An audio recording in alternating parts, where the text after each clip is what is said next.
Good evening, Excellency, ladies and gentlemen. Welcome once again to Cambodia Global Dialogue of Southeast Asia TV. This is the moment where Cambodia is hosting its biggest event, which is the ASEAN Summit, including many other summits like East Asia Summit, ASEAN Summit with China, with Japan, with the US. So it's a big event for today. But today's event also includes the first ever event organized by the chair of ASEAN. It's called ASEAN Global Dialogue.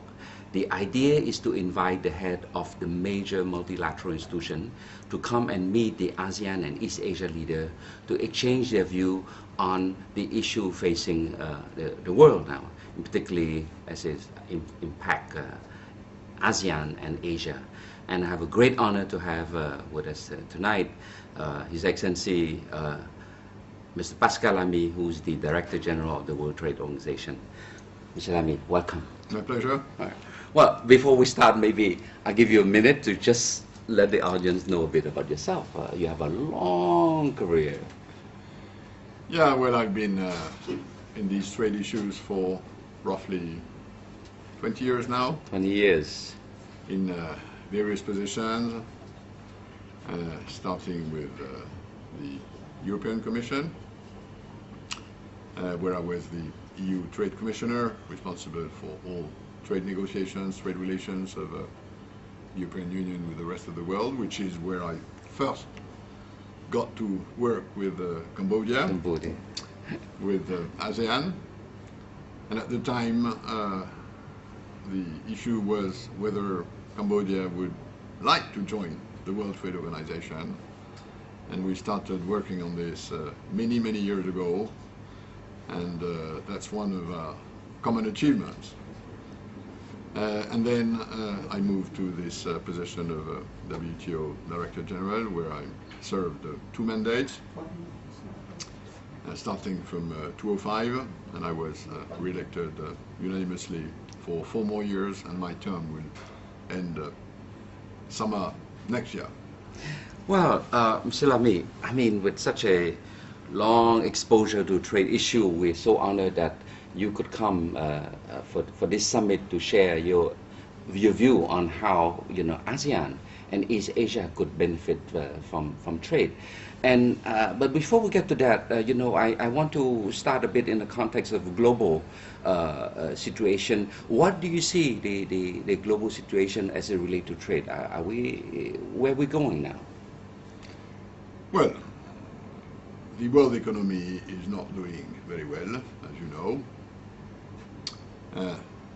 notably because of low growth in big, deep export markets like EU, yes, Japan, to some extent the US. Yes. We still have to face a number of difficulties, and this has led to world growth slowing down, and as a result of that, yes, world trade growth is also slowing down, yes, which of course will impact this region. yes. Now, if you look at the big picture, ASEAN countries are still doing better than the rest of the world. There are 2 areas on this planet where growth is still higher than average, Yes. Asia and Africa. Yes. Now, of course, Africa is starting from a much lower base, position, yeah. but this is not granted for the future. Yes. And it's very important, and this is the main message I passed Yes. to the global dialogue, Yes. which was organized here. This region has to make sure that trade remains open. And keeps opening. So that the enormous comparative advantages, the sort of capacity to trade, Yes. to produce, sort of skill improvement that this region has been working on, find a positive impact. Yes. So I think there is no place on this planet where keeping trade open and keep opening trade Yes. is such a big challenge for growth. Yes. Well, I mean, jobs the- and yeah, poverty the- reduction. This morning, your message is very succinct. Three key message: keep trade open, keep opening trade, and keep building the trade capacity. That's a very forceful message. Perhaps we could tackle one at a time. By keeping trade open, are you telling me that there are pressure not to keep trade open in some part of the world? Yeah. There are protectionist pressures, which in a way are understandable, Yes. because of social and economic hardship in many countries. And there still is the view in some countries, Yes. not many, but some, that if you start protecting your economy, you will protect jobs. Yes. Now, Which is the This- policy. which has become a fallacy. Yes, yes. I mean, one can discuss whether 20, 30 years ago, Yes. the sort of domestic built economy would be working. What's for sure is that it's not working anymore now. Okay, okay. And the fundamental reason for that is very simple. Trade has formidably globalized. Yes, And in the world of today, it's not anymore one country trading with another country. yes. It's what we call global supply chain, Mhm. where production is localized in many places. And a lot of what you import now is necessary for you to export. Yes, The average import content of exports was 20% 20 years ago, yes. is 40% today. 40% now. Wow. And that's an average Yes. worldwide, which means that if you start hitting your imports, You hit what yourself. you're doing is that you're hitting your exports. Exactly, exactly. And that's a new reality Yes. which hasn't yet percolated everywhere. Now, whereas these protectionist pressures are there, Yes. so far we haven't had any major breakout Yes. of a protectionist disease which would inevitably spread Yes, very yes. rapidly throughout Yes, the world. yes. So far, a limited number of slippages in Yes. some countries. How about in this region? Are there a lot of I think this protection region is ahead ahead? Okay. of the rest of the world Yes. in understanding how trade works Yes, yes. and how these global value chains are now working. Yes. So in a way, the region is ahead, Yes. but if it wants to keep ahead, Yes. it has to strive very hard Yes. to support Yes. trade opening, whether regionally or globally in Yes. the World Trade Organization. Mr. Lamy, you mean global value chain, global supply chain mean across the border. And when you were in Los Cabos, you make a strong point about trade facilitation. I think there's a clear linkage that global value chain and trade facilitation have to go together. No, this is in many ways the new reality. Yes, Old obstacles to trade, like tariffs, yes, matter less, not least because if I am a multinational producer, yes, I will localize my production where I have the least tariffs to face. yes, So the sort of flexibility of these production chains yes, create a situation where if I want to produce, I choose the lowest tariff. Mhm. But then yes, I have to cope with customs procedures, with logistical constraints, with transport systems, with customs systems, Yes. with shipping systems, and this becomes a major issue. Yes. So, oiling trade, facilitating yes, this cross-border yes, articulation of production has become a major issue, which is why we are, for the moment, working Yes. in the World Trade Organization Yes. on a global customs agreement Yes. that would simplify, streamline the sort of administrative operations which one has to go through if you want to move goods through borders. and this could be a low-hanging fruit. I mean, it's not something that the farmer will be objecting to. That's absolutely correct. It's something that very much depends on the executive power of governments. Yes, it usually is more regulation than legislation. Yes. So, in my view, this is something which is doable, Yes. short term, Yes. And would have the support of the private sector. of course, and I hope that by next year, Yes. where the WTO will be holding its Yes. Ministerial Conference in Yes. Indonesia. I was about to ask you about Bali next year.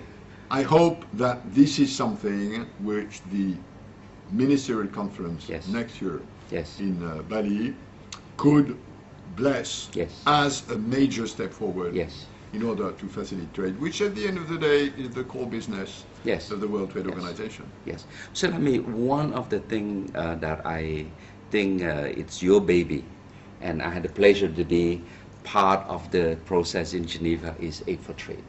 You have brought up that issue from nowhere. It's a big success story.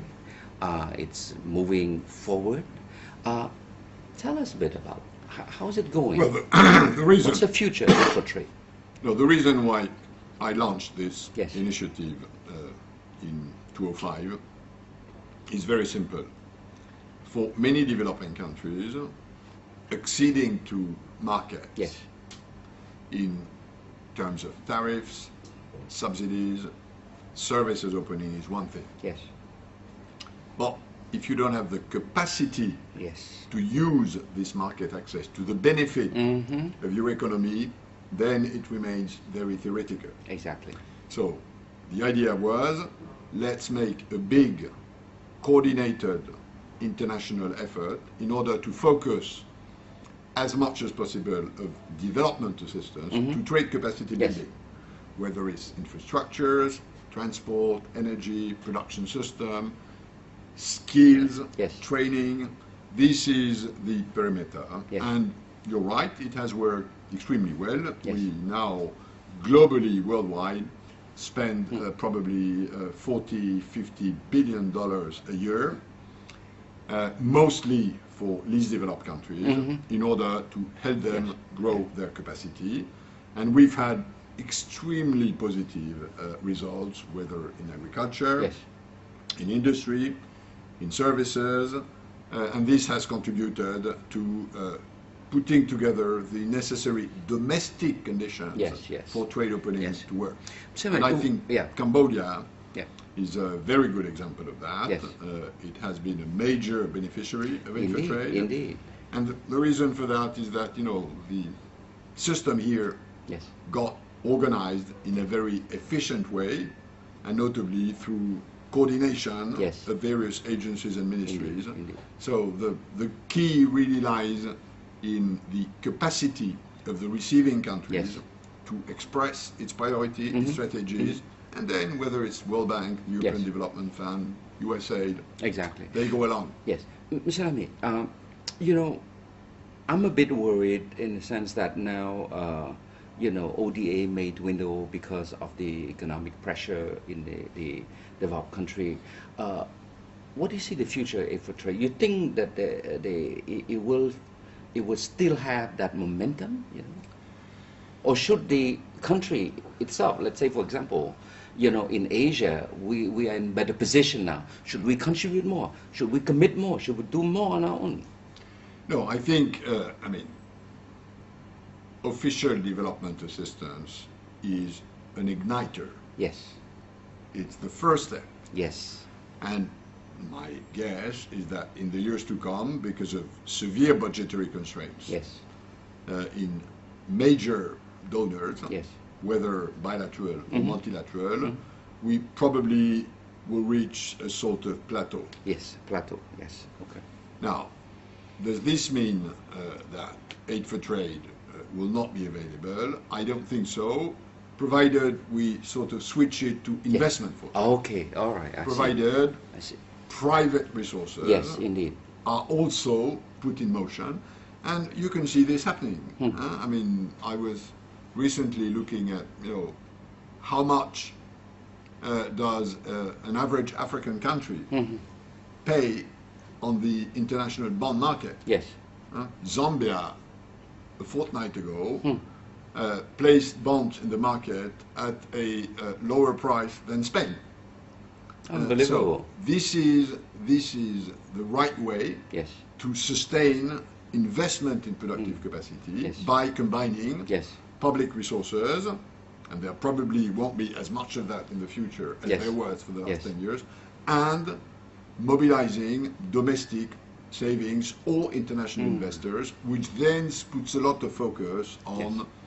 the sort of premium insurance Yes. which investors need to Yes. invest. And I think lowering this premium is the major strategy for developing countries, and especially least developed countries. So Lamy, you have a lot of legacy left, but one of your legacy is that you have brought Cambodia wearing two hats. Subsequently, as a EU trade commissioner, you helped Cambodia in, and then becoming the WTO DG, you continue, you sustain. So you helped deliver the baby. The baby is now nearly 10 years old, and you're coming to see the baby today. So what's your impression 10 years later? Well, the baby, Cambodia love metaphor, so the baby is doing very well, and I'm glad that we did this together. Yes. I think I may have helped yes, as a sort of midwife, yeah, but we know that the main effort is not done by the midwife, Yes, it's done yes. by the mother. mother, yes, And I think Cambodia has been Yes. a sort of very, very, very constant, engaged Yes. mother. It's sometimes a bit painful, Yes. like giving birth, yes, but at the end of the day, it works, and I think Yes. it's a very, very impressive Yes. achievement. Last year we had the trade policy review, and it went very well. From for example, from a net importer of rice, we are now a net exporter. We are on target to hit 1 million ton by 2015. Investment into the rice sector is unbelievable. It's private sector driven. I mean, of course, we have a good policy to drive. Now we're moving to other product or crop. And you know what? One of the things that stimulate all that is supply chain. We're working, identifying what are the impediments in each link. And it's amazing, once the government set the direction, the vision, the private sector takes over. Now you have a life on its own. I mean, you're right, and in many ways, this scattering of production systems Yes, is a big plus for developing countries. yes, In the past, in order to reach out to the global market, yes, you needed a full-fledged car industry, yes, a full-fledged chemical industry, Yes. a full-fledged textile industry, a full-fledged steel industry. And that was extremely costly because the amount of capital you Yes. need to mobilize yes, in order to produce the whole of a car, for instance, was enormous. Now you can insert your country into one of the segments of this production chain, and you produce wheels or windscreens or engines. This is much lower in terms of capital intensivity. yes, You can choose the segments where it's more labor intensive Yes. if you have a labor comparative advantage.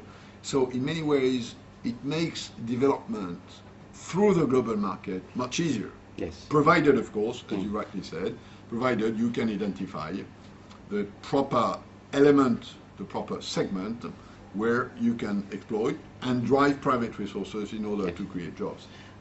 Shirami, I will continue a bit on this Cambodian metaphor of this this boy. Now he's 10 years old, and the boy is doing well and is gonna become an adult soon.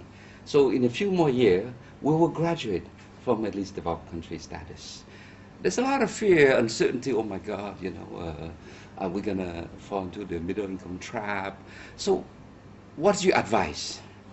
No, I mean, I understand this fear Yes. that as a least developed country, you have some benefits, Yes, some indeed. privileges, Yes. which are specific to least developed countries. That's true. But when I look at other experiences. We, for instance, had a very good experience in Africa with Cape Verde.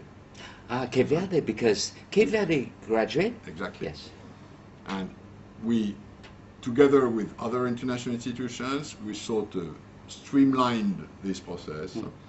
And it wasn't a big bang. You can find transitions. Okay. You can put together the sort of necessary flexibilities.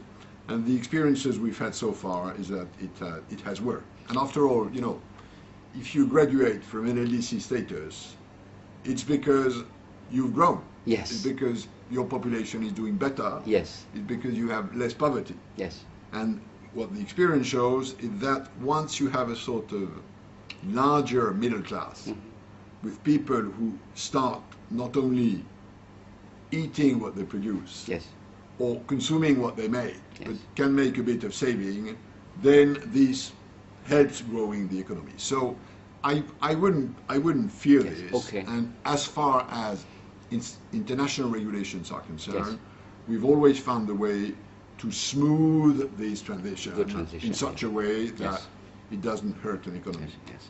So Lamy, you know, not only you help Cambodia in this region, but you just help deliver another baby. Laos is a member of WTO. Yeah, that's very good news. You must be very proud. I mean, Laos just joined. Yes. They still have to ratify yes, this agreement, but I just met with the Lao Prime Minister, yes, and he told me this should be done before the end of the year. So now we have an ASEAN where all ASEAN members are members yes, of the WTO. And with Cambodia, with Vietnam, we've had, I think, extremely successful experiences yes, of countries joining the organization, benefiting from the protection yes, a WTO member has yes, against unfair trade yes, practices.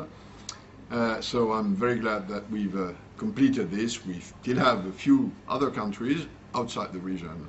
So you can claim that, in fact, in your 2 terms here, you have helped this region become a fully integrated member of WTO. That's quite a legacy for us, and also for you also. I think that's right. And you know, again, I mean, one should not exaggerate my own contribution.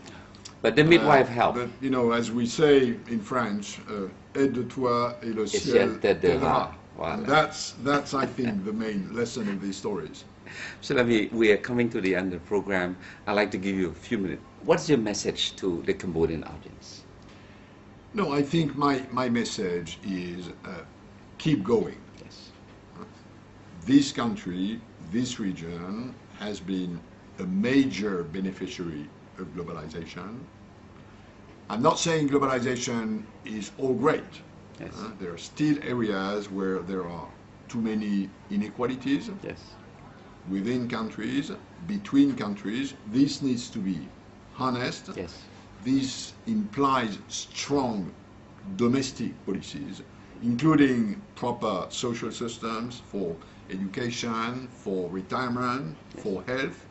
But I think what the global economy can do has an enormous potential.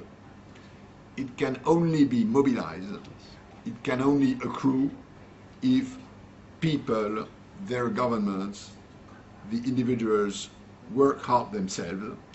And I think this is what's happening in this region. And I think it's also a lesson for the rest of the world. Yes. With proper social systems, with the necessary social cohesion, and we need cohesion yes, in this totally interconnected world, I think the future of this region can be bright. It's not written, it's not granted, yes, yes, but what has been done for the last 10 years is, I think, a very, very solid omen for the future. Thank you, thank you. Thank you so much, Mr. Lamy. My pleasure. Well, Excellency, ladies and gentlemen, unfortunately, this 30 minutes is always, we think it's a long time, but it's not a long time at all. And I'm just glad that we have 30 minutes of good advice, good experience sharing from someone who has helped Cambodia gone through difficult period in the early days. I mean, it's 10 years ago. In fact, we have to think that it's more than 10 years because it took Cambodia a few years to negotiate. We entered the WTO. 10 years later, here we are in a position to host the ASEAN Summit, where trade economy is booming, and we owe to some extent to the effort of Mr. Pascal Lamy also, and perhaps I could say on behalf of the royal government of Cambodia, you are a friend of Cambodia, and you will always be a friend of Cambodia. Yes. I'm glad to do that. Thank you, and good night.